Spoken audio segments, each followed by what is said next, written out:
Bonsoir, bonsoir chers élites, bonsoir à tous, que le Seigneur vous bénisse.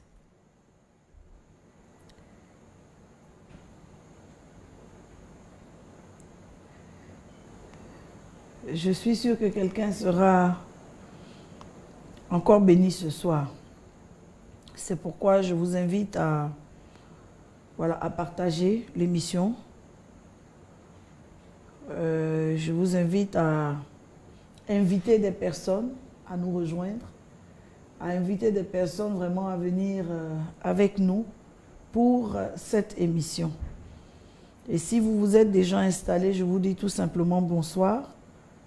Je bénis Dieu pour vos vies et je prie vraiment que ce soir, nous allions en eau profonde, je dirais en eau plus profonde. Voilà. En eau plus profonde que... Voilà, en eau plus profonde qu'hier. Est-ce que vous êtes installés? Si vous êtes installés, n'hésitez pas à nous dire votre pays d'origine, le pays depuis lequel, pays de résidence, pardon, le pays depuis lequel vous nous suivez. Voilà, le pays depuis lequel vous nous suivez.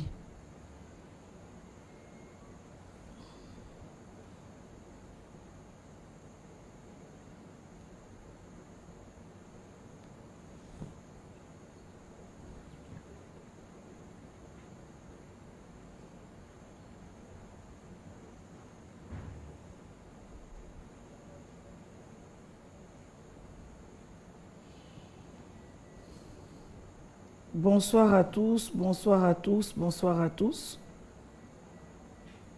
Je n'ai pas l'émission, je n'ai pas le contact avec l'émission sur Révérend Jeanne Monnet. Est-ce que c'est normal? Je n'ai pas le contact avec l'émission sur Révérend Jeanne Monnet.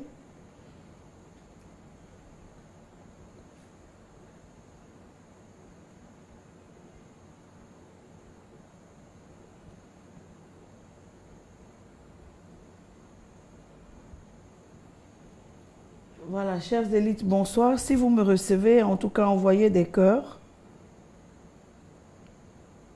Si vous me recevez, envoyez des cœurs. Signalez votre présence. Vous suivez. Voilà. Voilà, je ne suis pas sur Révérend Jeanne Monnet. Est-ce que c'est normal? Si, c'est bon? D'accord. Très bien. Donc, on va se positionner sur Révérend Jeanne Monnet, voir.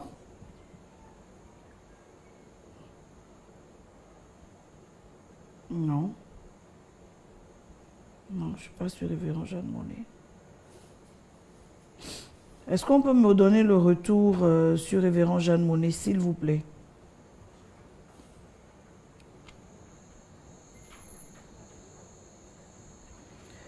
Voilà, bonsoir chers élites. Bonsoir à vous, que le Seigneur vous bénisse, que sa grâce soit multipliée dans vos vies. Nous sommes à notre conférence sur le mariage et j'ai besoin de vos cœurs, j'ai besoin de vos commentaires, j'ai besoin donc de sentir que vous êtes là et justement j'ai besoin de sentir que l'émission d'hier ou la session d'hier déjà vous a fait du bien. Est-ce que la session d'hier vous a fait du bien, n'est-ce pas? Est-ce que la session d'hier vous a fait du bien? Et si oui, si la session d'hier vous a fait du bien, en tout cas, je dirais simplement que la session d'aujourd'hui vous fera du bien parce que c'est la suite logique. Hier, nous avions parlé donc de choix de femmes, femmes de destinée. Aujourd'hui, donc, nous venons avec choix d'hommes. Voilà, choix d'hommes. Alors, si vous êtes installés, invitez des personnes à nous rejoindre, invitez des personnes à se connecter sur l'émission, inviter des personnes à venir prendre voilà, l'émission en cours pour le bien donc le bien d'elles-mêmes, n'est-ce pas, pour leur propre bien. Inviter des personnes à prendre l'émission en cours. Voilà, inviter des personnes à prendre l'émission en cours. Donc, je m'en vais vous souhaiter en tout cas le bonsoir chez vous. Souhaiter que cette émission de ce soir vous fasse du bien. Souhaitez que cette émission de ce soir vous enrichisse. Souhaitez que cette émission de ce soir, n'est-ce pas, vous emmène à un autre niveau. Vous emmène à un autre niveau de connaissance, un autre niveau, n'est-ce pas, d'assurance que Dieu est avec vous et que réellement vous êtes dans vos choix dirigés, orientés par le Seigneur. Mon constat d'hier, c'est que les hommes étaient très peu nombreux avec nous. Il y avait vraiment, de façon majeure, plus de femmes que d'hommes. Et j'espère que ce soir, en tout cas, nous aurons des hommes avec nous. Je vois Kwasi Henri Bertrand. Merci d'être là. Est-ce qu'on peut avoir des hommes avec nous? Bonsoir, maman Dani. Un coucou spécial à toi, donc, depuis la RDC. Est-ce qu'on peut avoir des hommes avec nous? Identifier des hommes, il n'y a pas de raison. Ce n'est pas une émission de femmes. C'est une émission concernant le mariage. Et le mariage n'est pas une affaire de femmes. Le mariage est une affaire de couple. Justement, c'est le fait que les hommes se désintéressent aux enseignements et à tout ce qui est fait et mis ensemble pour permettre justement aux hommes de prendre bien leurs responsabilités, qui fait qu'on en rencontre beaucoup de problèmes aussi dans le mariage. Ce sont les deux qui doivent être enseignés. Monsieur et madame, tous les deux doivent être enseignés, n'est-ce pas? Tous les deux doivent être enseignés. Donc, ce soir, en tout cas, nous voulons saluer et honorer tous les hommes qui nous feront l'honneur d'être avec nous, n'est-ce pas? Et nous voulons leur dire bonsoir. HB Ben, bonsoir à vous. Et inviter d'autres hommes à nous rejoindre. Je sais que, en regardant donc les noms, hein, et par habitude, je sais que Londres est là parce qu'on a maman Estelle avec nous. Je sais que le Gabon est là parce qu'on a maman Mariama avec nous. Je sais que la France est là. Anskeni, bonsoir depuis le Gabon. Nous sommes honorés d'avoir un homme avec nous parce que nous croyons que ce que nous faisons, c'est pour construire la famille, c'est pour construire un mariage solide et stable. Et la solidité, la stabilité du mariage n'est pas l'affaire d'une femme. C'est l'affaire donc des hommes et des femmes. Donc, à chaque femme, je demanderais d'inviter 5 hommes dans son répertoire. À chaque femme, je demanderai, voilà, d'inviter 5 hommes dans son répertoire parce qu'aujourd'hui, on va parler donc des hommes. Hier, nous avons parlé de choix de femmes, femmes de destinée. Aujourd'hui, on va parler donc de choix d'hommes et hommes de maturité, n'est-ce pas? Choix d'hommes, hommes de maturité. Et je veux croire que quelqu'un, homme ou femme, sera béni par cette session de ce soir. Quelqu'un, homme ou femme, sera béni par cette session de ce soir. Je souhaite à tous ceux qui ont le sentiment ou l'impression d'un esprit de célibat, je leur souhaite de s'attendre à ce que parmi ces 5 jours, nous ayons un temps de proclamation et de prière pour lever vraiment tout obstacle à votre mariage. Vous allez vous marier et mieux, vous allez bien vous marier, n'est-ce pas? Voilà, vous allez vous marier et vous allez bien vous marier. Sol béni Oscar, bonsoir. Bonsoir à tous les hommes qui nous rejoignent. Vous êtes honorés, vous êtes bénis. Bonsoir à Molo Molo, n'est-ce pas? C'est aussi un de mes fils. Bonsoir à vous. En tout cas, interpellez vos maris, interpellez vos fiancés, invitez donc vos frères, invitez tous ceux que vous connaissez en tant qu'hommes à nous rejoindre. Alors, déjà, je voudrais poser la question de savoir, est-ce que l'émission d'hier vous a fait du bien? Est-ce que la façon dont le thème d'hier vous a été traité vous a fait du bien? Si ça vous a fait du bien, n'hésitez pas à le signaler, parce que nous avons 5 jours à passer ensemble. Il y a un jour qui est tombé avec le thème « Choix de femmes, femmes de destinée ». Nous sommes au 2e jour. Aujourd'hui, nous allons parler de choix d'hommes, hommes de maturité. Et ensuite, nous allons monter, le mercure va monter. Mais à la fin de ces 5 jours-là, vous aurez, que vous soyez célibataire ou marié, vous aurez une idée nette, n'est-ce pas, de ce que c'est que le mariage et des réalités du mariage. Je sais que vous en savez davantage par expérience. Vous en savez du moins beaucoup par expérience. Vous en savez par, disons, comment est-ce que je peux dire ça? Par le fait d'avoir assisté à des conférences, participé à des conférences. Mais je suis convaincu que ce soir, quelque chose va se passer. Merci Isaac Begré. Voilà, les hommes sont en train de nous rejoindre et je suis heureuse et je suis bénie. Hier, nous avons parlé de vous, mais aujourd'hui, nous voulons donc parler n'est-ce pas, nous avons parlé des femmes, pardon, aujourd'hui nous voulons parler de vous. Est-ce qu'on peut inviter donc, voilà, des hommes, des frères, des amis et autres à nous rejoindre? Le thème d'aujourd'hui est très important. Sans heurts ni volonté de blesser, je parlerai avec le même le même franc-parler que j'ai pour animer toutes mes émissions de coaching ou toutes mes conférences, n'est-ce pas, concernant le mariage. Je parlerai avec tout le franc-parler qu'il faut, toute la vérité. Et tout au long de cette conférence, même quand on sera en train de parler de sexualité dans le couple, nous serons en train de parler donc de ces choses assez sensibles et délicates dans le respect et dans toutes les convenances dues, n'est-ce pas, à notre statut et à notre rang. On parlera réellement avec un franc-parler et dans la vérité, n'est-ce pas? Avec un franc-parler et dans la vérité. Quelque chose va se passer ce soir. Il y a quelqu'un qui va se remettre en cause ce soir. Il y a quelqu'un que Dieu va toucher du doigt ce soir. Il y a le cœur d'un homme que Dieu va activer ce soir. Non pas pour l'exposer ou pour l'embarrasser, mais pour qu'il y ait une prise de conscience. Parce que vous savez que lorsqu'il y a une prise de conscience, c'est le Saint-Esprit qui agit en nous afin que nous prenions donc la résolution, nous entrions en nous.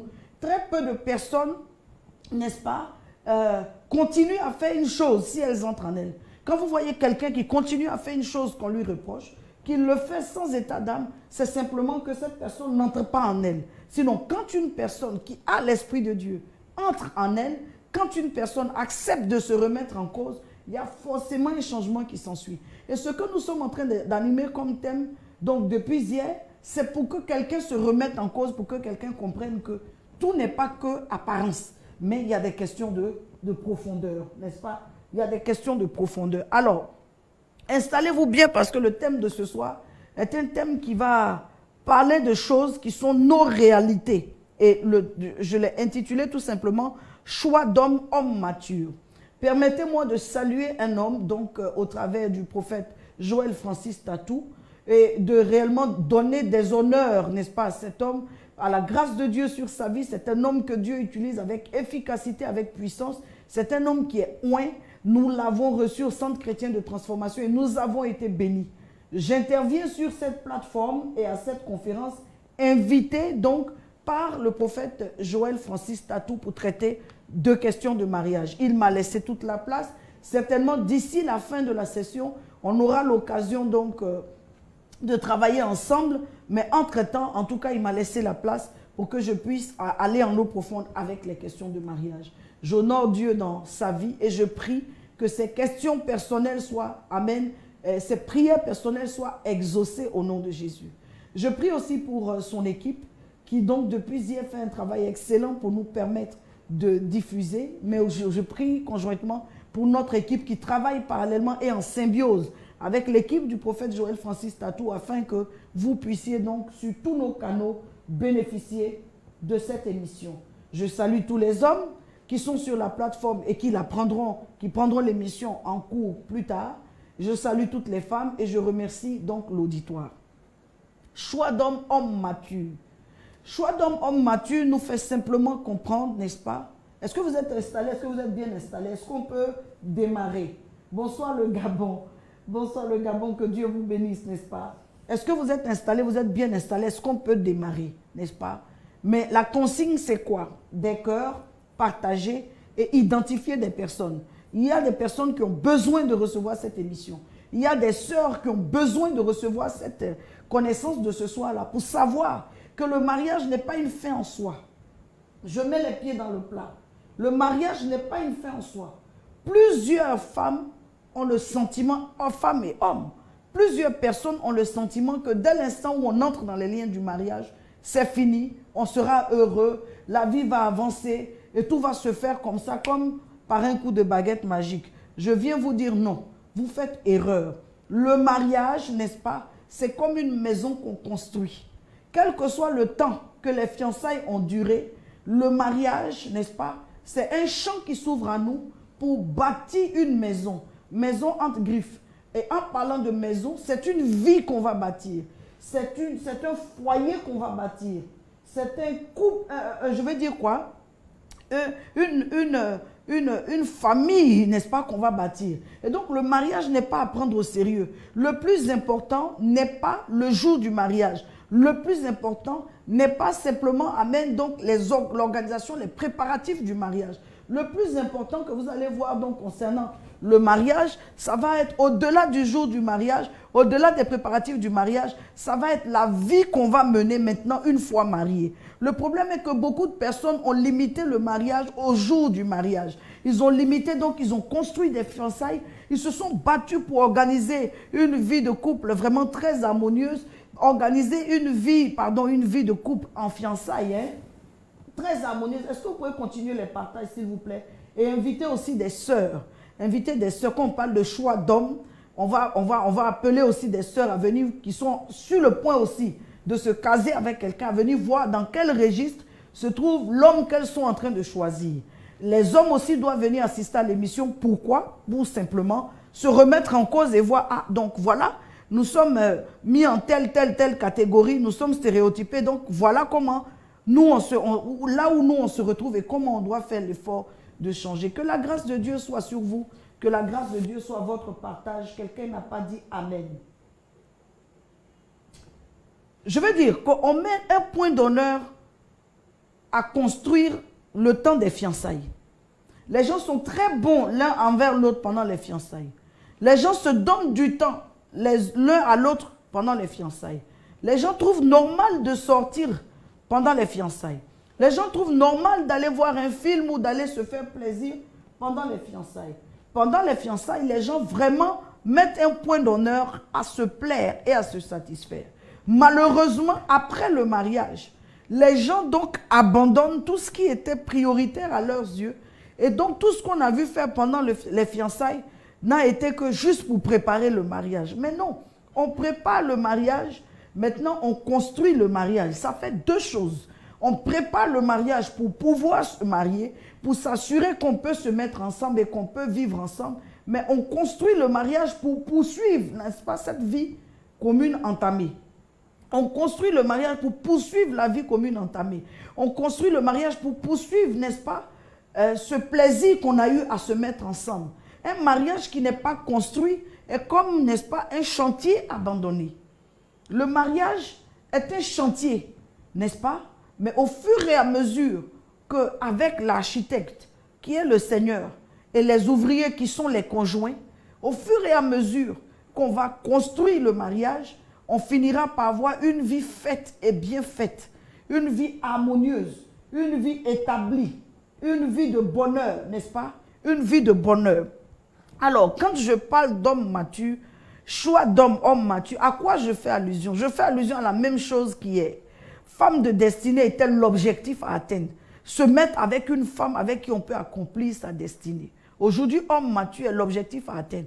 Quand une femme est en train de choisir un homme, elle doit choisir un homme qui est mature pour qu'elle puisse vivre avec lui. Parce que si un homme est beau qui n'est pas mature, il y a problème. Si un homme a l'argent qui n'est pas mature, il y a problème.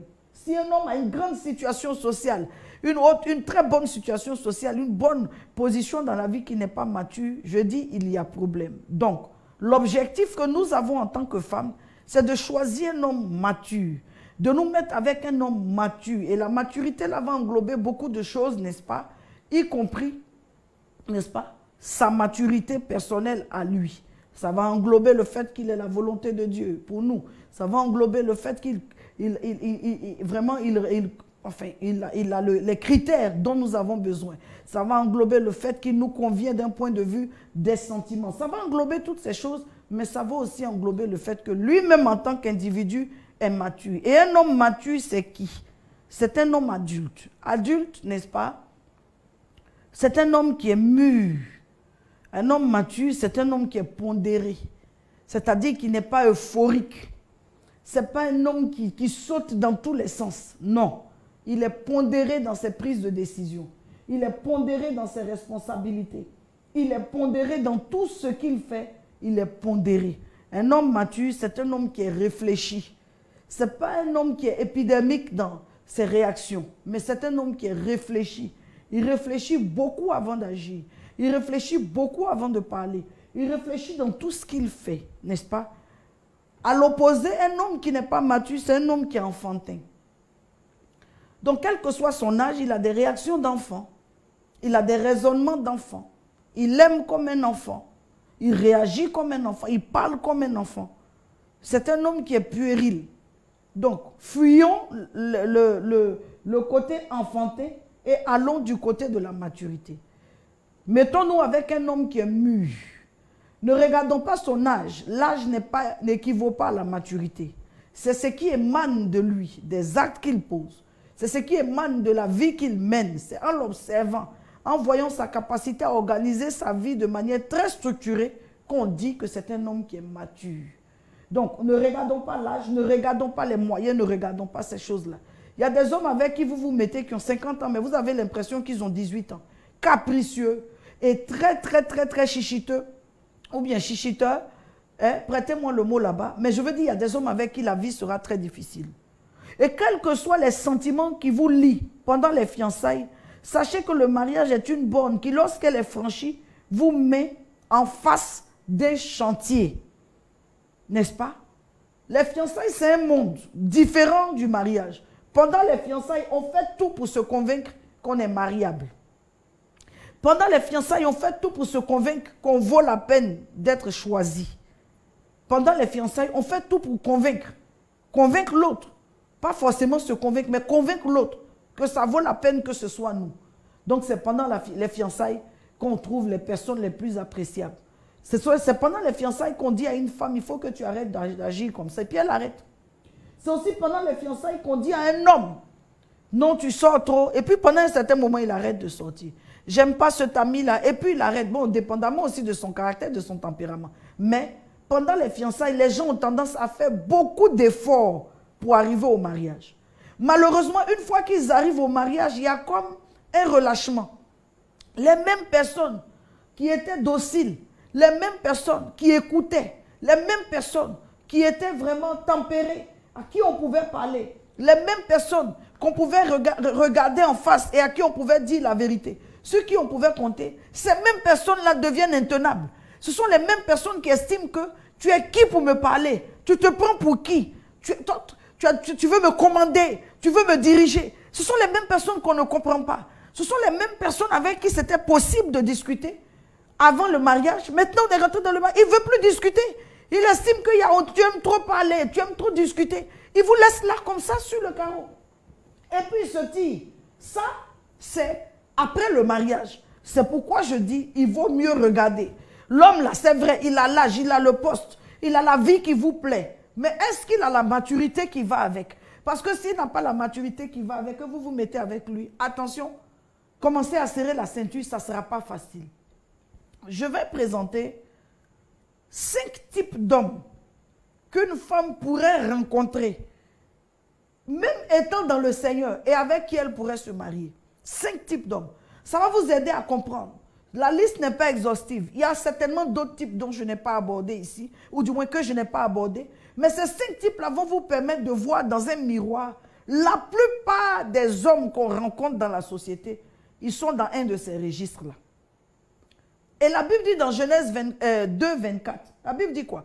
La Bible dit, c'est pourquoi l'homme quittera son père et sa mère et s'attachera à sa femme et ils deviendront une seule chair. Vous voyez, le mariage est un processus.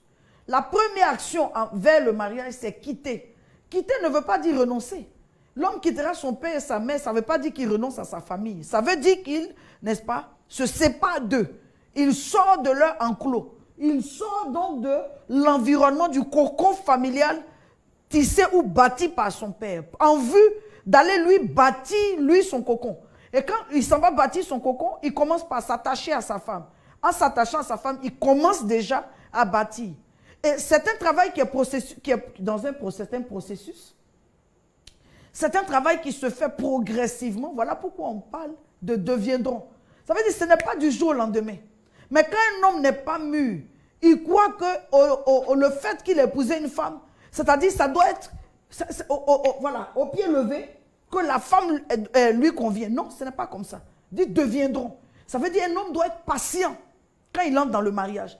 Patient pour emmener la femme qu'il a épousée à devenir celle qu'il veut. La femme aussi devrait faire usage de patience. C'est au bout d'un certain temps. Vous voyez qu'on a des parents qui se sont mariés 40 ans, 50 ans. À ce stade-là, il y a des choses qu'on ne trouve plus. Mais ça leur a pris du temps. Ils sont passés par bien des étapes, n'est-ce pas? Donc, 2 choses ou 3 choses comptent essentiellement pour construire le mariage. Premièrement, quitter, qui ne veut pas dire renoncer à ses parents, mais qui veut simplement dire donc sortir du cocon familial. Est-ce qu'on peut continuer les partages, s'il vous plaît? Quitter. Deuxièmement, on parlera de s'attacher, n'est-ce pas? S'attacher à sa femme. Et troisièmement, on parlera donc de quoi? On parlera de deviendront ou devenir, n'est-ce pas? Devenir qui parle donc d'un processus. Il existe 5 types d'hommes que vous pourriez rencontrer, même étant dans le Seigneur. Il y a une grande erreur que les gens font, surtout, enfin, les chrétiens font, c'est de croire que parce qu'on a rencontré un homme à l'église, il est converti. Mais dites, vous mettez le doigt dans l'œil. Les chrétiens font cette erreur, hommes et femmes, de croire que parce que j'ai rencontré la sœur à l'église, elle est convertie. Parce qu'elle chante, elle est convertie. Parce qu'elle est le protocole du pasteur, ou bien il est le PA du pasteur, personnel assistant du pasteur, il est converti, non. Il peut être même l'ombre du pasteur et puis il n'est pas converti. Le fait de rencontrer un homme dans l'église ne veut pas dire qu'il est converti. Ce qui va attester de sa conversion, c'est son comportement au quotidien. C'est sa vie au quotidien. Lui-même en tant qu'individu et lui aussi avec les autres. Sa vie sociale. Pourquoi est-ce que le Seigneur insiste sur la vie communautaire? C'est pour nous apprendre à vivre avec les autres. La vie communautaire, parce qu'il y a des personnes qui sont individuellement comme ça, de très bons croyants. Il a une bonne vie spirituelle. Il prie beaucoup de ça, mais il est associable. D'un point de vue du caractère, n'est-ce pas? Il a un bon engagement personnel. Il vient au culte à l'heure. Il est là, en tout cas à l'heure. Il est engagé. Il fait tout ce qu'il a à faire. Mais mettez-le dans la maison avec une femme. Vous vous demandez si c'est la même personne que vous voyez si engagée et si zélée à l'église. Donc, j'insiste. Arrêtons de commettre cette erreur-là. Parce que certaines personnes, dès qu'elles rencontrent un frère à l'église, elles ne veulent même plus passer par le cheminement de préparation. Les cultes qu'on fait, les cultes auxquels on assiste à l'église, les enseignements auxquels on assiste à l'église, ça c'est pour bâtir notre foi, ce n'est pas pour nous préparer au mariage. C'est pour bâtir notre foi. C'est pour faire de nous des chrétiens aguerris, des personnes qui peuvent, n'est-ce pas, faire face aux défis de la vie.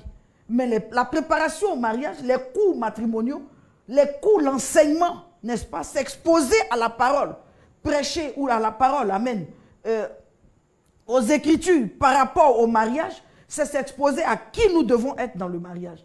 Donc on peut avoir 100 ans de culte et le fait de n'avoir pas été exposé aux Écritures qui touchent, parce que les Écritures viennent pour faire quoi? Pour toucher en nous, transformer, corriger. Ça vient pour faire quoi? Ça vient pour nous instruire.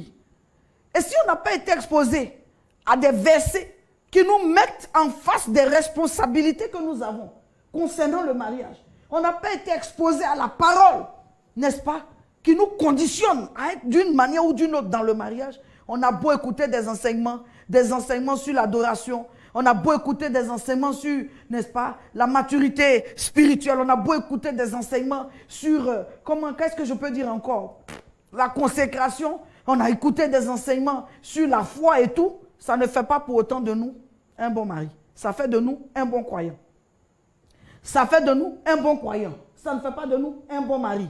Donc, allons à l'école. Et que vous soyez un homme ou une femme, vous ne devez pas avoir de complexe d'aller vous asseoir pour qu'on vous enseigne. Parce que, écoutez, même dans notre culture africaine, les femmes ont été plus enseignées à résister, à supporter dans le mariage. La plupart des femmes qui échouent dans le mariage, ce sont soit des femmes qui ont vu leur mère échouer dans le mariage, soit des femmes qui n'ont pas vécu dans un cadre familial. Elles ont été transportées de tante à tante, de grand-mère à tante, de grand-mère à cousine. À la fin, elles n'ont pas vu ce que c'est que la vie d'une femme dans le foyer. Et c'est ce genre de femmes-là qui ne peuvent pas supporter. Sinon, les femmes qui ont grandi dans le mariage, les femmes qui ont grandi en voyant leur mère supporter certaines choses, harmoniser malgré que ça n'aille pas faire comme si ça va. Ces femmes-là sont assises dans leur foyer. Il y a du feu dedans, mais quand vous les voyez dehors, vous ne diriez pas. C'est chaud dedans, mais elles ont vu leur mère supporter. Vous comprenez? Donc ne dites pas que parce que quelqu'un va à l'église, il est mûr pour être marié. Il est mûr pour se marier ou pour tenir dans le mariage. Non. Il est mûr pour être enfant de Dieu. Il est mûr pour résister aux épreuves de l'ennemi, mais il n'est pas forcément mûr pour vivre avec une femme et tenir et faire ce qu'il faut. Et vice-versa, la femme aussi fait donc ce qu'il faut. Voilà pourquoi on est étonné que les chrétiens divorcent, les chrétiens échouent dans le mariage. Parce qu'on a appris aux gens à bien prier, mais on ne leur a pas appris à être bien mariés. On a appris aux gens à jeûner, mais on ne leur a pas appris à vivre avec une femme ou avec un homme. On a appris aux gens, n'est-ce pas, à servir dans un département, mais on ne leur a pas appris qu'un homme peut soutenir sa femme quand les choses amènent soutenir. Je ne suis pas en train d'inverser ce que la Bible dit. Je veux dire que quand le poids, n'est-ce pas, des tâches est trop important, un homme peut dire à sa femme, chérie, je vais t'aider, je vais mettre les ampoules. Mais il y a des maisons où on trouve des femmes en train de faire le plombier. Il y a des maisons où on trouve des femmes en train de faire l'électricien. Pourtant, l'homme est là. Mais il estime que c'est la femme de faire les tâches de la maison. Il y a des maisons où un homme ne se comprendrait pas qu'il peut porter l'enfant ou garder l'enfant pendant que sa femme va rapidement faire quelque chose. Donc, on peut être un bon chrétien et un mauvais mari. On peut être une bonne chrétienne et une mauvaise femme. Parce que on nous a appris à être un bon chrétien, bien prier, venir au culte, chanter, servir le Seigneur, n'est-ce pas? Mais on ne nous a pas forcément appris, oui, on ne nous a pas forcément appris, n'est-ce pas, à être un bon conjoint. Être un bon conjoint, ça s'apprend.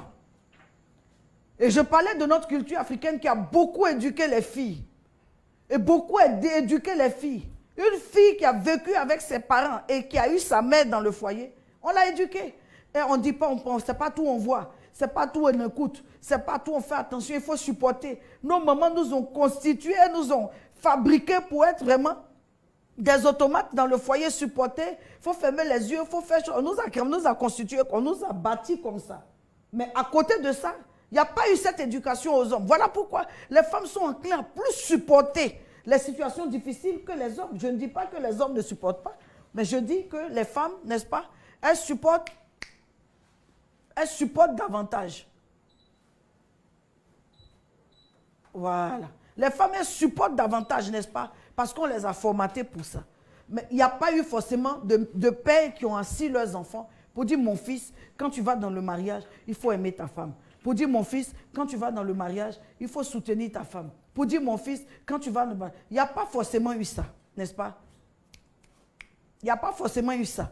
Il n'y a pas eu cet accompagnement-là à l'endroit des fils. Maintenant, une fois qu'on s'est retrouvés à l'église, les parents spirituels, nos pasteurs, ils nous ont en tout cas formés pour être de bons chrétiens. Ils nous ont formés pour être de bons enfants de Dieu. À l'église, les enseignements, sur 10 enseignements, 9 ont été donnés pour faire de nous de bons enfants de Dieu. Quelle est la dernière fois où vous, à l'église, vous avez assisté, n'est-ce pas, à un programme organisé pour aider les couples? Ou une conférence des couples, peut-être tous les 2 ans. Une conférence des couples, tous les 2 ans. Une conférence des couples, ça et là. Et même parfois dans l'église, quand l'homme a tort et que vous, en tant que femme, vous allez voir le pasteur pour expliquer que vraiment ça ne va pas et que c'est difficile, il vous en veut parce qu'il estime que vous l'avez exposé. Pourtant, il devrait considérer que c'est en vue de vous aider. C'est en vue de vous aider, mais il le prend mal parce que l'homme n'est pas habitué. Vous voyez, même à cette conférence, on a dû supplier les hommes pour venir parce qu'ils estiment que oh, bon, c'est une histoire de... Même si en tant que femme, j'étais là pour prêcher un autre thème, ils seraient venus écouter. Mais parce que je suis là pour parler du mariage, oh, voilà, ça c'est les histoires des femmes. Ça c'est, voilà, c'est les histoires des femmes. Mais non, à force de ne pas être éduqué au sujet du mariage, d'un point de vue de ce que le Seigneur attend de vous, vous êtes de bons chrétiens et de mauvais maris. Et on doit vous le dire, excusez-moi de vous frustrer si ça vous frustre, mais on doit vous le dire. Et ce soir, je vais toucher des points qui vous concernent. Et vous devrez pas le prendre avec orgueil ou avec hauteur, mais vous devrez le prendre avec humilité et vous dire que nous les femmes aussi, c'est vrai, on vous supporte, on fait toutes ces choses-là, mais la soumission n'est pas synonyme de souffrance. Être soumise ne signifie pas accepter de souffrir. Parce qu'on a vos enfants à éduquer.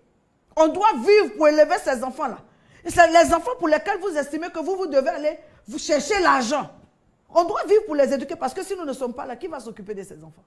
Qui sera mère pour ces enfants? Qui va accompagner ces enfants-là? Voici des hommes à l'église. Le pasteur, même quand l'homme est en train de déborder, il ne peut pas parler. Parce que bon, c'est quelqu'un qui a son ego. Il est converti comme ça là. Mais il a son ego. Et son ego là, c'est quoi? C'est qu'il soutient l'église. Si le pasteur a tendance à prendre parti pour la femme et à lui montrer que lui, il est en train donc de mal faire, le monsieur peut ne plus venir au culte.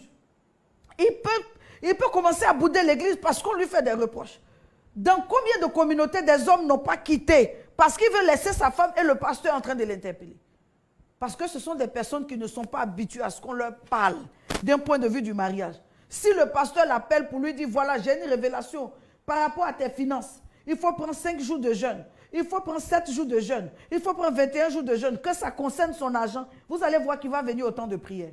Mais si le pasteur l'appelle pour dire, j'ai vu une attaque, une flèche lancée contre ton mariage, viens, et que lui-même, il sait qu'il a commencé à sortir avec une femme à côté, il ne va jamais venir au programme. Si le pasteur ne fait pas attention, il va quitter l'église. Je dis, si le pasteur ne fait pas attention, il va quitter l'église. Parce qu'il estime que, voilà, on ne doit pas lui parler et autres. Donc, nous sommes confrontés à ça. Mais tant que ça se passe comme ça, il y aura beaucoup de divorces.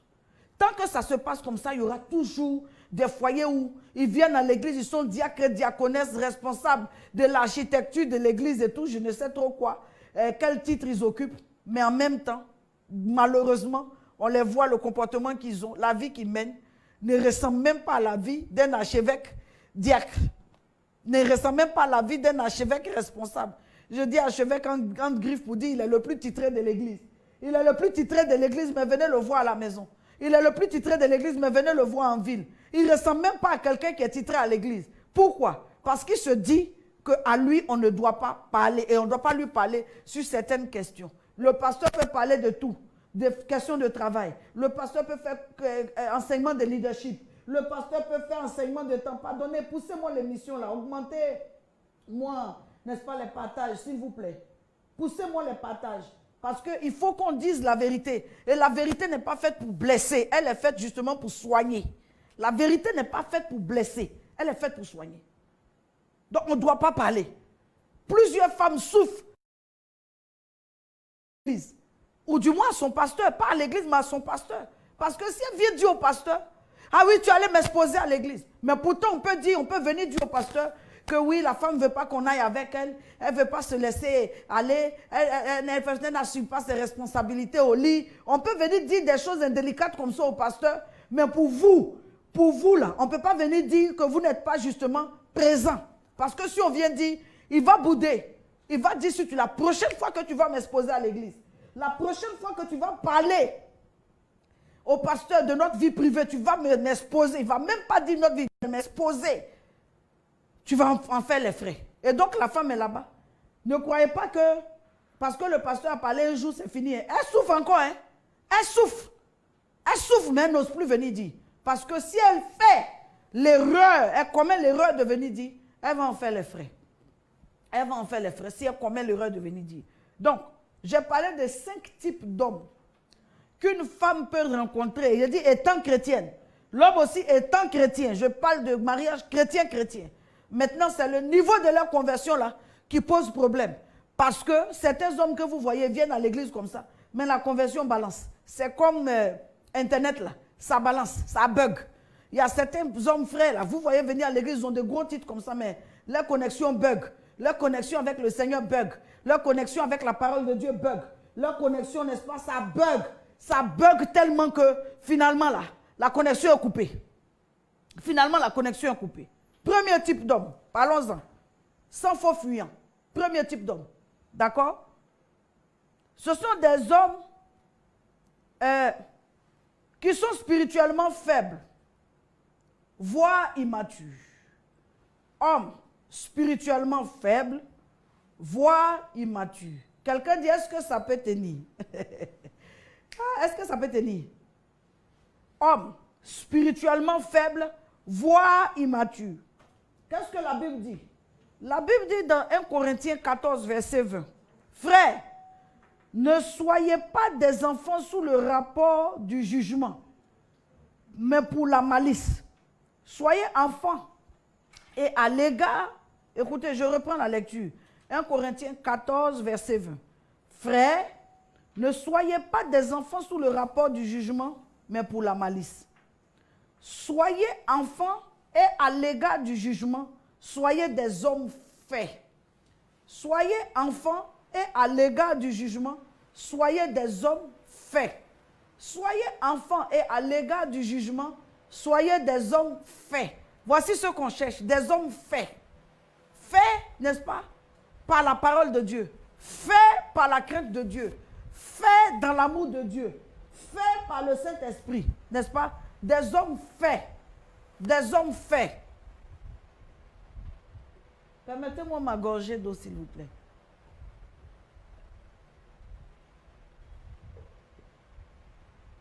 Des hommes faits. Alors,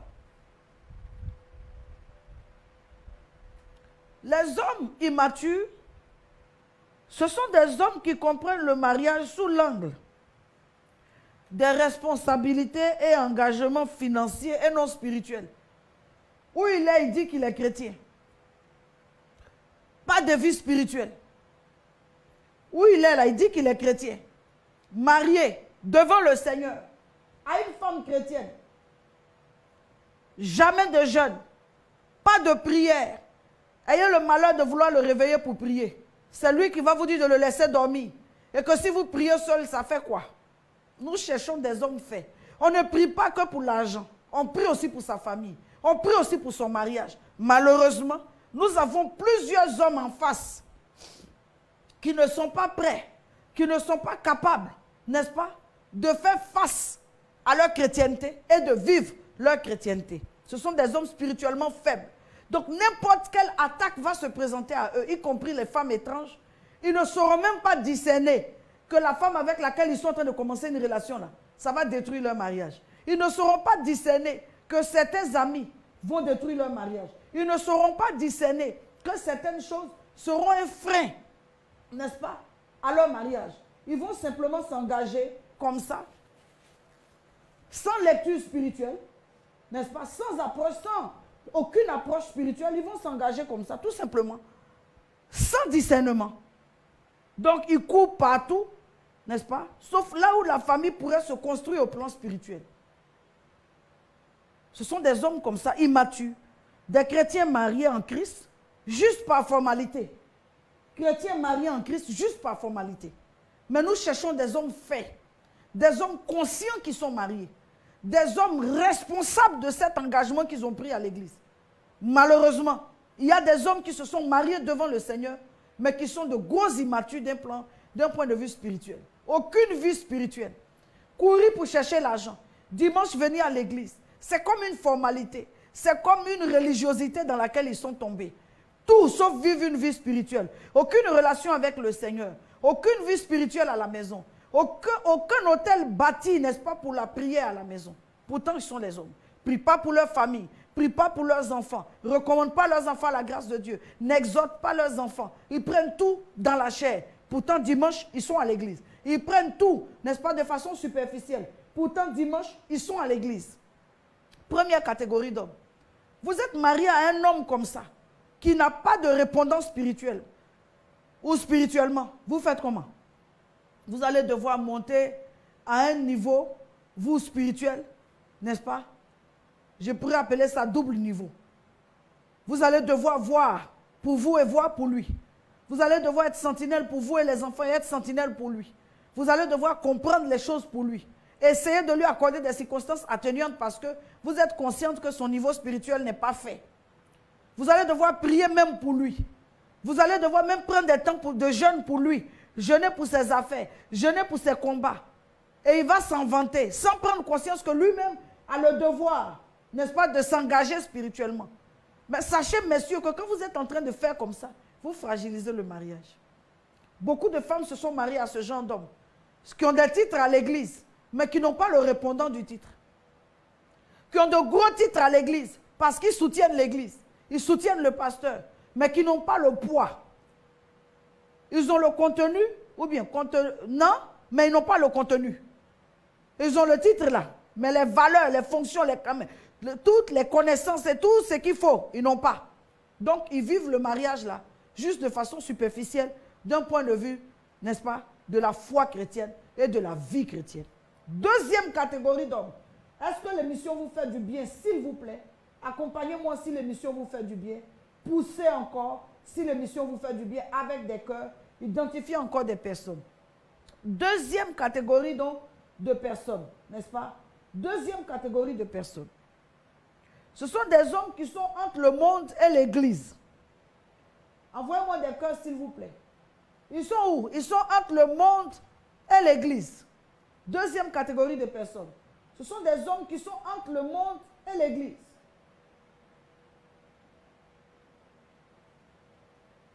Ils sont entre le monde et l'église. Alors, ils sont chrétiens, mais ils vont toujours au night club. Ils sont chrétiens, mais ils fréquentent toujours les boîtes de nuit. Leur femme sait. L'église ignore.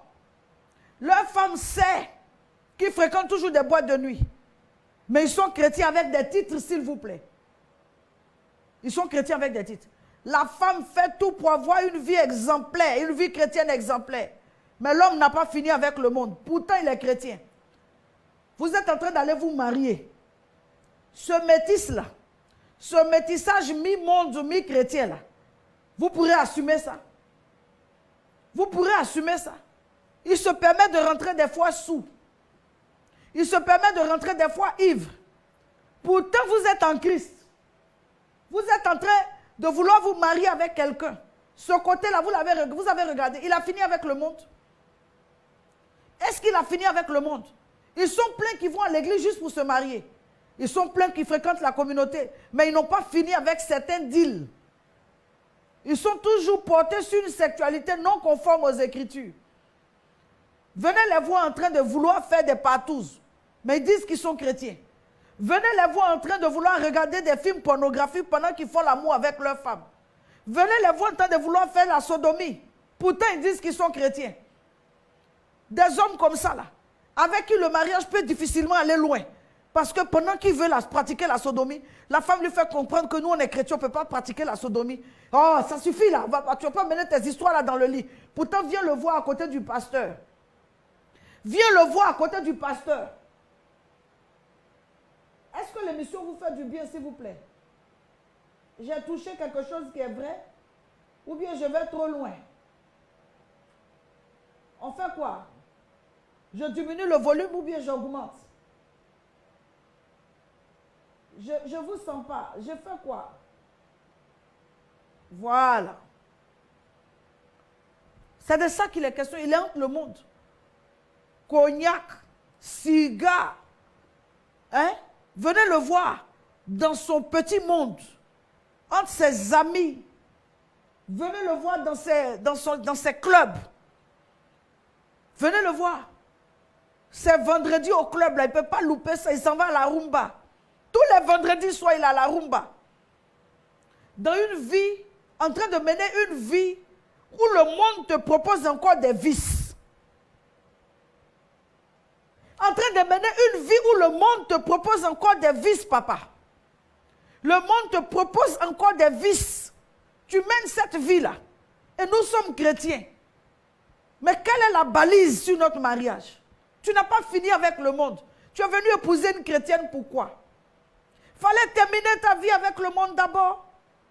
Ou te marier dans le monde. La femme que tu es venu prendre, tu vas l'exposer à des coups. Tu découches encore pendant que tu es chrétien. Tu découches encore, papa. Tu as des copines. Tu dors là-bas. Tu entretiens des relations. Papa, est-ce que je peux avoir le code de ton téléphone? S'il te plaît, papa. Est-ce que si on rentre dans ton téléphone, là, ce téléphone est converti? Ou bien le téléphone est pas un? Vous venez épouser les filles, là, sans leur dire que vous n'avez pas fini avec le monde. Elles aussi refusent d'accepter la vérité parce qu'elles veulent se marier. Mais comment de tels mariages peuvent aboutir? Donc la femme est obligée de faire comme si elle ne voit pas. Elle est obligée de supporter. Elle est obligée de simuler. Elle est obligée de simuler. Elle simule jusqu'à la fin, elle craque. Elle n'en peut plus. Parce que ces deux natures sont des natures contraires. Et les deux natures finissent par s'opposer. Lui-même, à un moment va venir, il ne vient plus à l'église. Il ne vient plus à l'église pourquoi? Il ne vient plus à l'église parce que le monde a pris le dessus. Est-ce qu'une personne peut servir 2 maîtres à la fois? Non. Il finira par en haïr un. Il va aimer l'autre. Et comme le monde a ses saveurs, le monde a ses douceurs qui semblent sans exigence, il va finir par préférer le monde là. Il va finir par préférer le monde là. Non. La vie chrétienne est une vie qu'on assume. C'est une vie avec des restrictions. Tu as choisi d'être chrétien, consciemment et en toute lucidité, tu assumes cette vie. Tu assumes cette vie-là. Oui, tu assumes cette vie-là. Parce que si tu n'es pas prêt à l'assumer, tu vas faire souffrir une famille. Tu vas fragiliser une famille, papa. Dans ton téléphone. Le monde est dans ton téléphone.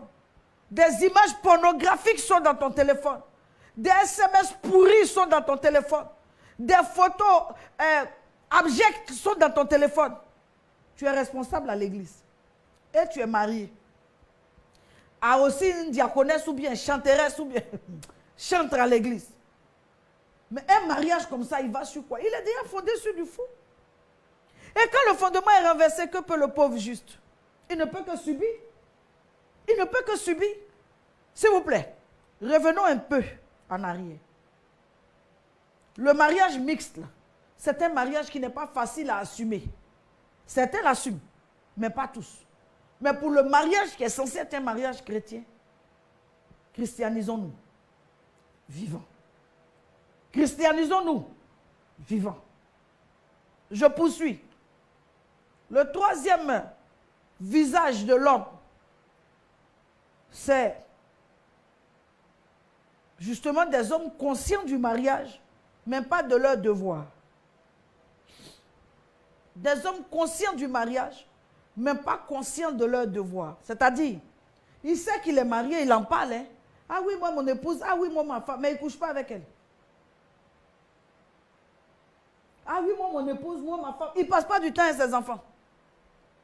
Ah oui, moi mon épouse, en tout cas moi ma femme, il n'a pas... Oh, ah. J'ai parlé. J'augmente le volume ou bien je diminue? Je diminue ou bien qu'est-ce que je fais? Aidez-moi. Est-ce que les hommes sont toujours là ou bien ils sont partis? Ils sont là? D'accord, je crois qu'ils sont là. Paul Béchir, merci beaucoup d'être là. Parce qu'il faut qu'on assume la vérité. Celui qui n'est pas prêt à assumer la vérité ne peut pas justement guérir de ses maux. Les hommes conscients du mariage, mais pas de leur devoir. Ce sont des hommes qui ont du mal à faire face à leurs obligations.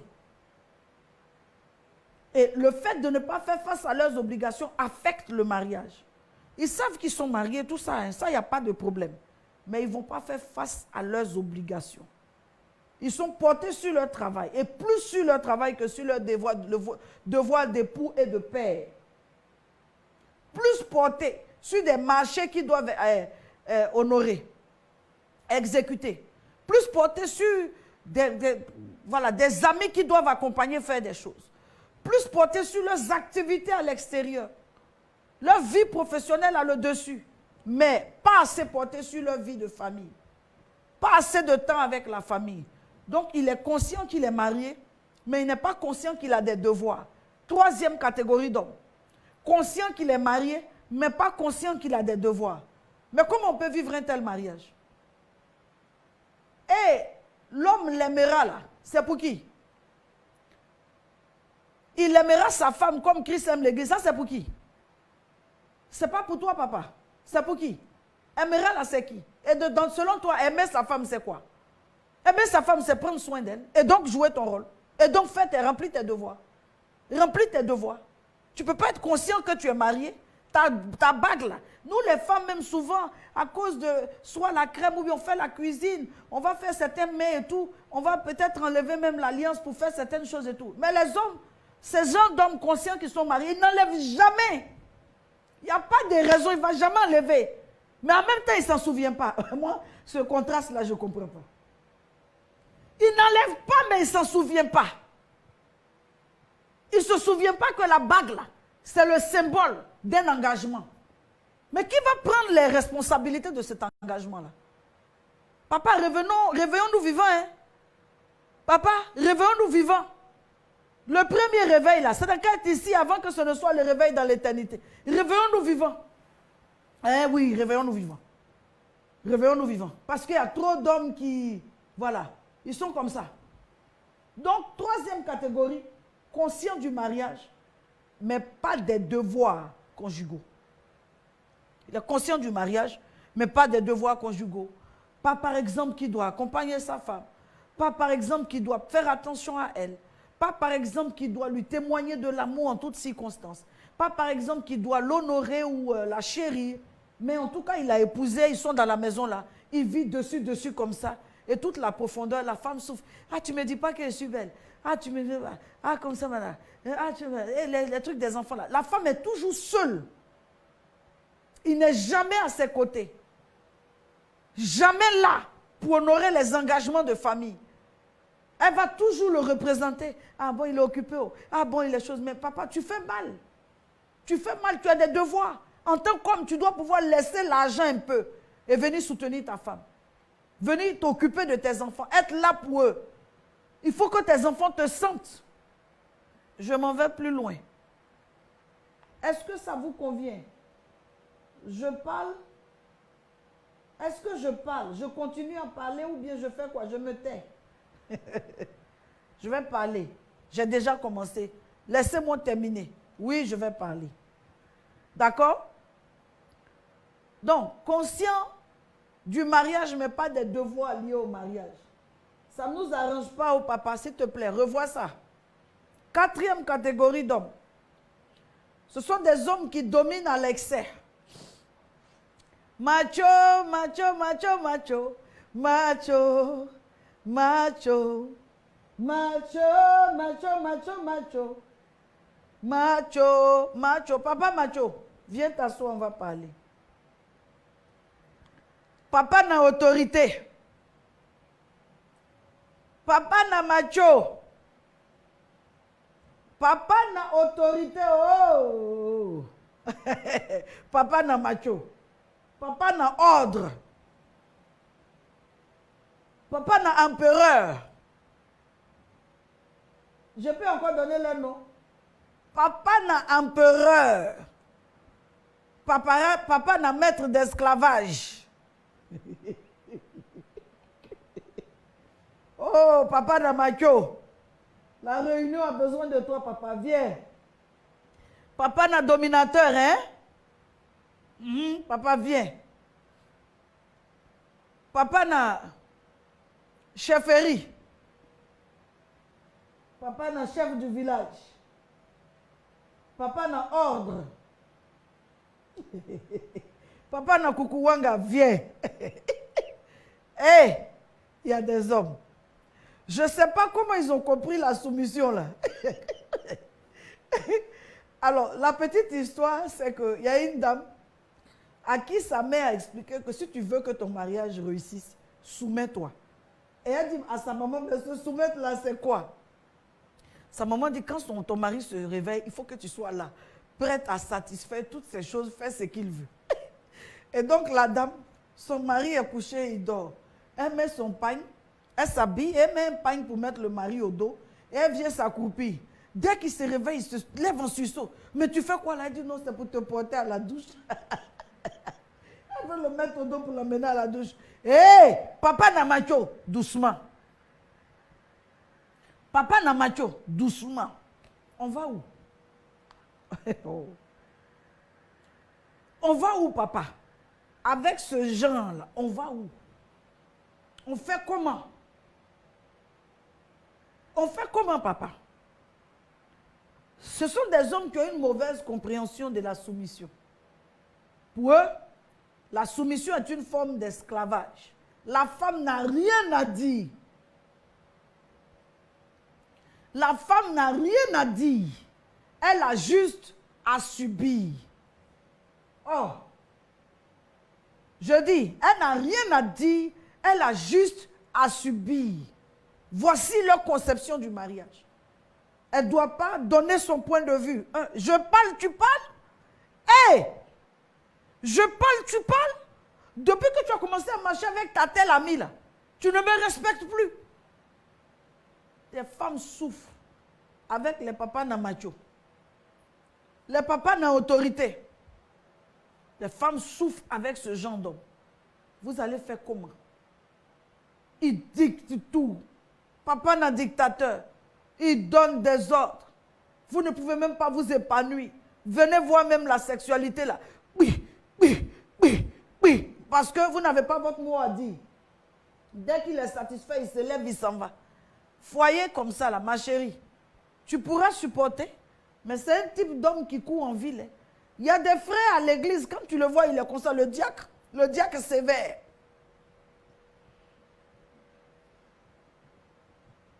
Il est dur. Son diaconat même montre quel genre d'homme il est. Sa femme marche toujours à 5 mètres derrière lui. Ils ne sont jamais côte à côte.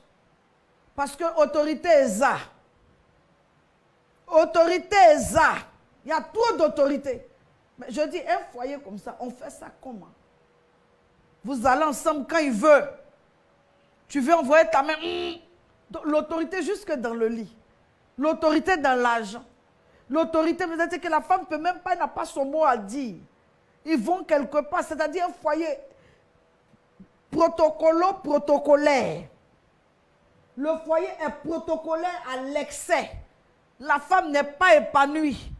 Elle est dans une espèce de... Je ne sais pas comment appeler ça. Mais elle souffre. Parce qu'ils étaient chrétiens, ils se sont mis ensemble. Parce qu'ils sont chrétiens, ils se sont mis ensemble.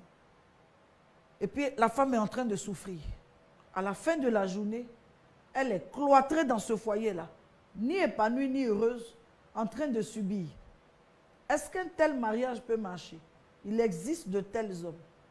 Il existe des hommes, quand vous les voyez descendre de leur voiture à l'église, c'est-à-dire, la femme ne peut même pas s'approcher de lui. Elle n'a même pas ce plaisir. Cette autorisation-là, elle n'a pas. Dans l'église, ils sont diamétralement opposés. Et il y a quelqu'un qui, 2 ans après, dit, ah, maman Marthe, c'est la femme de papa Patrice. Ah bon? Mais j'ai jamais su. Comment tu peux savoir? Ils sont dans l'église comme 2 personnes comme ça, lambda, qui se sont retrouvées là. Comment tu peux savoir? Tu sais sur quelle base? Tu sais sur quelle base? N'est-ce pas? Donc, ça existe.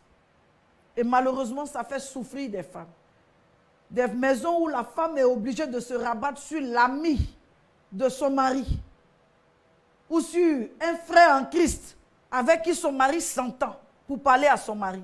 Tout simplement parce que le mari ne comprend pas qu'on peut discuter avec sa femme. 1 Samuel 25, verset 3. Le nom de cet homme était Nabal. Et sa femme s'appelait Abigail. C'était une femme de bon sens et belle de figure. Mais l'homme était dur et méchant dans ses actions. Voyez? Même la Bible confirme qu'il y a ce genre d'homme-là.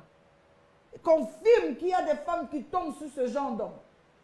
Nabal, dur, méchant, marié à une belle femme et de bon sens. Un mariage comme ça, là, comment ça va se passer? Ce ne sera que souffrance. Ce ne sera que vraiment difficulté. Il faut en parler. Je poursuis et je vais vers la fin. 1 Samuel 25, 14 et 19. Nabal était le genre d'homme qui rudoyait. Donc son personnel avait très peur de lui. Et du coup, sa femme aussi ayant peur de lui, la fusion ou la communication se passe entre le personnel et la femme. Il existe encore ce genre d'homme-là, avec qui leurs femmes ne peuvent pas discuter, échanger. Leurs femmes discutent juste avec des amis ou avec des collègues, et c'est les amis là qui disent, il faut faire doucement, il faut aller doucement. Donc on lui parle, viens le voir à table, même il ne parle pas, à la limite on doit le vous voyez. Mon frère, ce genre de foyer là, tu peux faire ça comment? 5e et dernière catégorie.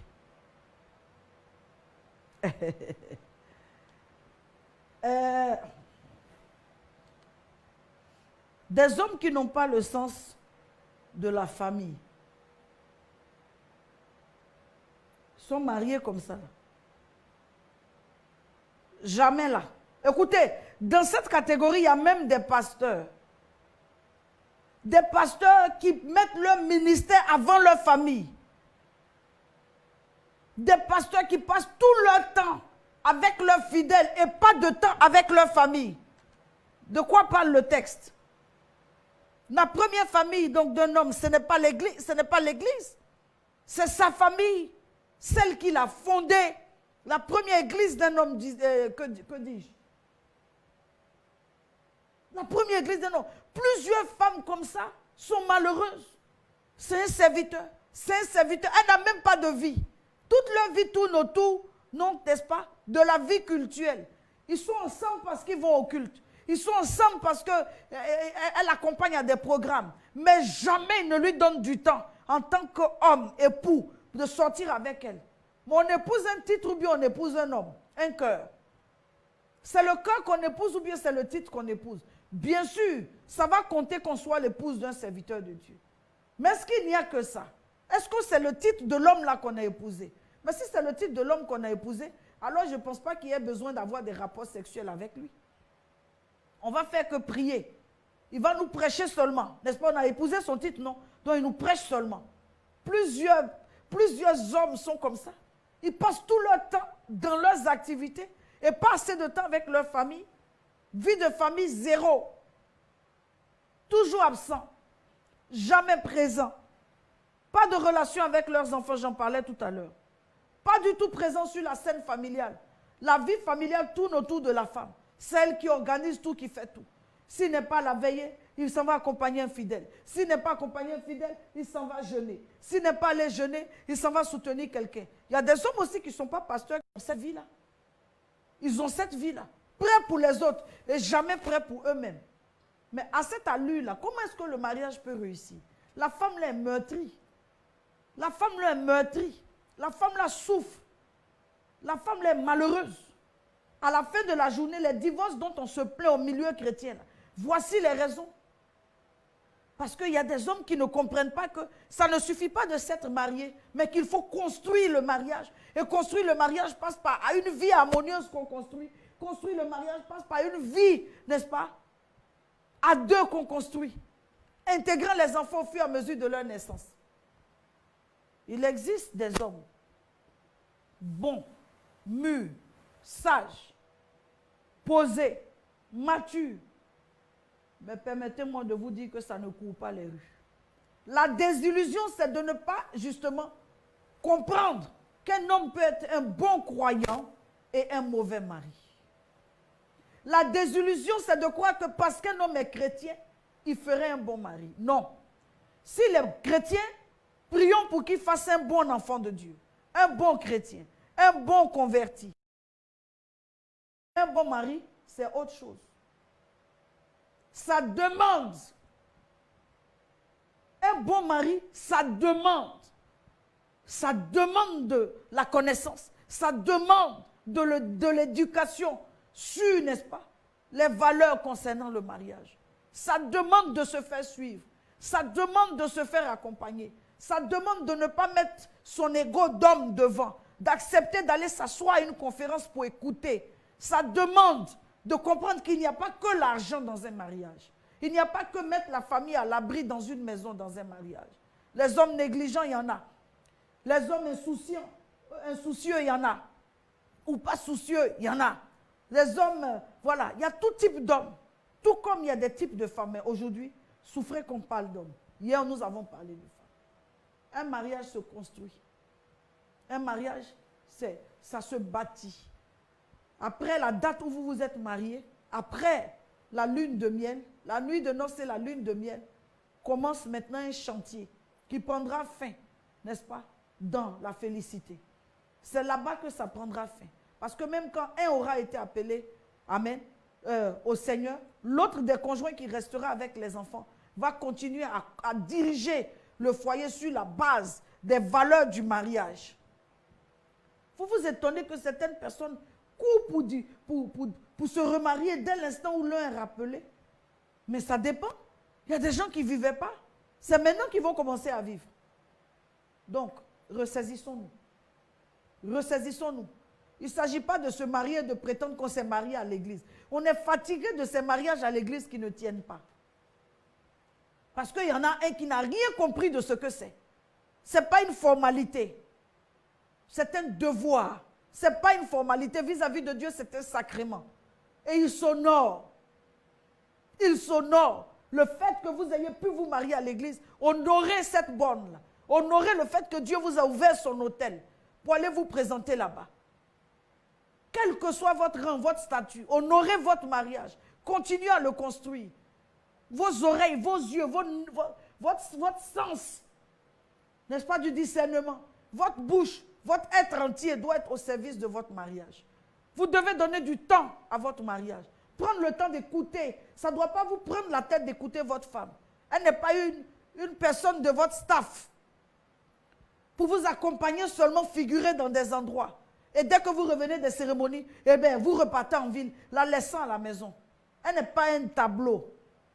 Elle n'est pas un décor, un objet de décor. Elle est votre épouse. Vous devez faire un. Elle doit être heureuse d'être dans votre vie. Vous devez être épanouis ensemble. Le mariage, c'est tout sauf de la mascarade. C'est de la responsabilité. C'est de la conscience. Si vous n'êtes pas conscient, personne ne vous oblige à vous marier. Si vous vous mariez, assumez. Et assumer, ça passe par se faire encadrer. Normalement, chaque couple doit avoir, n'est-ce pas, son conseiller matrimonial. Chaque couple, des personnes avec qui ont la maturité, qui ont réussi là où nous cherchons à réussir. Et des personnes qu'on peut écouter. Parce qu'il y a des hommes à qui personne ne peut parler. Il a trop réussi, sa maman peut lui dire quoi? La vieille, là, elle va lui dire quoi? Que lui, il va écouter. Il fait tout pour la vieille. C'est lui qui paye ses médicaments. La vieille est devenue veuve. Il s'occupe, même si son père est là, il s'occupe de sa mère et de son père. La vieille peut lui dire quoi? Même quand la femme va dire à ses beaux-parents, parlez à votre fils, ils vont lui dire quoi? Que si lui ne veut pas écouter, il va être obligé d'écouter. Rien. Quel que soit ce qu'on va lui dire, c'est ce qu'il veut faire qu'il va faire. Parce qu'il a passé le cap où on peut le manipuler par autorité. Même son pasteur, si son pasteur exagère, il quitte l'église. Si son pasteur veut pousser trop loin, il quitte l'église. Il perd quoi? Il quitte l'église. Et puis il n'y a rien.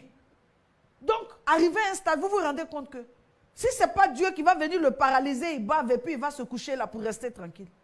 Personne ne peut le maîtriser. C'est pourquoi, comme personne arrivé à un stade ne peut le maîtriser, vous faites l'erreur d'aller expliquer à son patron, oh, elle a envoyé ma vie privée au travail. Là, il y a problème. Ce n'est pas là-bas même qu'on doit envoyer. Vous expliquez au pasteur, oui, tu allais m'exposer. Vous expliquez aux témoins, tu parles de notre vie aux gens. Vous expliquez aux parents, elle croit que quoi? Quand elle va dire à ma mère peut faire quoi? La vieille elle-même là. Eh, mon fils, il faut te calmer. À part, il faut te calmer. La vieille peut dire quoi à son fils? Elle est devenue vieille, c'est lui qui se prend soin d'elle. Donc, un homme comme ça à qui personne ne peut parler, vous êtes foutus. C'est pourquoi vous allez vous marier. On se marie devant le Seigneur. Mais sachez que même de chrétien à chrétien, là, il y a des choses qui sont invraisemblables que vous pourriez rencontrer. C'est pourquoi ne cherchez pas dans quelle église il prie. Ne cherchez pas qui est son pasteur. Ça ne veut rien dire de nos jours. Cherchez, est-ce que la parole de Dieu a eu effet en lui? Parce que c'est ça qui peut vous garantir. La seule autorité à laquelle il peut se soumettre, s'il la considère comme une autorité, c'est celle de la parole de Dieu. Sinon, vous me parlez de son pasteur. S'il veut quitter l'église, son pasteur peut faire quoi? Trop d'hommes ont quitté des églises parce que le pasteur parle trop ou bien parce que le pasteur s'ingère. Ils sont avec une petite, il n'a plus envie de sa femme. Il veut continuer cette relation-là. Le pasteur parle trop, il quitte l'église. Il met la petite dans toutes les conditions. Personne ne peut lui parler. La famille même est au courant. Les gens sont au courant. Il n'y a personne qui puisse lui parler. La personne qui peut agir sur lui, là, c'est le Saint-Esprit. Et s'il en est éloigné, le Saint-Esprit n'a pas peut-être un choc ou une action forte pour le ramener vers ses voies. Il est livré à lui-même et puis il s'en va comme ça. Regardez où vous mettez les pieds. Je termine. Regardez où vous mettez les pieds. Il y a trop de mariages où on s'est trompé. Il y a trop de mariages où on a vite fait de croire que parce qu'il va à l'église, parce qu'elle va à l'église, elle chante. Elle est à côté des mamans pasteurs. Tout ça là, c'est des leurs. Plein de gens se sont fait avoir. Ils se sont fait harakiri. Juste en croyant que. C'est pourquoi hier, j'ai dit on n'épouse pas les apparences, on épouse la profondeur. Je termine ce soir en vous disant que nous sommes ensemble pour 5 jours. Hier, choix de femme, femme de destinée. Aujourd'hui, choix d'homme, homme mature. Demain, nous allons aller à un autre niveau. Nous allons aller à un eau profonde. Jusqu'à ce que ces 5 jours soient terminés, vous allez bénir Dieu pour cette conférence. Vous allez apprécier Dieu pour cette conférence. En attendant, vous qui n'êtes pas mariés, la balle est dans votre camp. Vous avez le maximum d'informations pour ne pas tomber dans l'erreur. Vous qui êtes mariés, hasta la vista, à bon entendeur, salut, que le Seigneur vous fortifie. Faites un effort, ça va aller. Si votre homme accepte de s'exposer à la parole, les choses vont changer. Aussi longtemps qu'il fuit la parole et qu'il joue, l'homme un pied dedans, un pied dehors, un pied dans le monde, un pied dans l'église, ça sera difficile. Je vous souhaite en tout cas une bonne continuation. Et je prie que demain nous soyons plus nombreux. 19h30, c'est l'heure du rendez-vous. Que la grâce du Seigneur soit sur vous. Si une femme pleure pendant que je parle, je peux comprendre. Que Dieu te fortifie, ma soeur. Si une femme est en sanglots pendant que l'émission se termine, je peux comprendre. Si un homme a compris et se remet en cause, je peux comprendre, mon frère, tu fais bien. Tu peux nous contacter, soit le prophète, soit moi-même, pour que réellement nous puissions t'aider. Parce qu'il n'y a aucune gloire à ce que tu fasses souffrir une femme que tu as introduite dans ta vie. Et les enfants sont témoins. Et demain, nous ne resterons pas comme nous sommes. Nous allons vieillir. Nos enfants nous demanderont des comptes par leur comportement, par leur négligence ou par leur présence. Ils nous demanderont des comptes de la façon dont nous aurons été, en tant que parents, mais aussi en tant que conjoints. Que Dieu vous bénisse. Très bonne soirée à vous. Heureux mariage à vous. Et surtout, le mariage se construit. À demain, 19h30.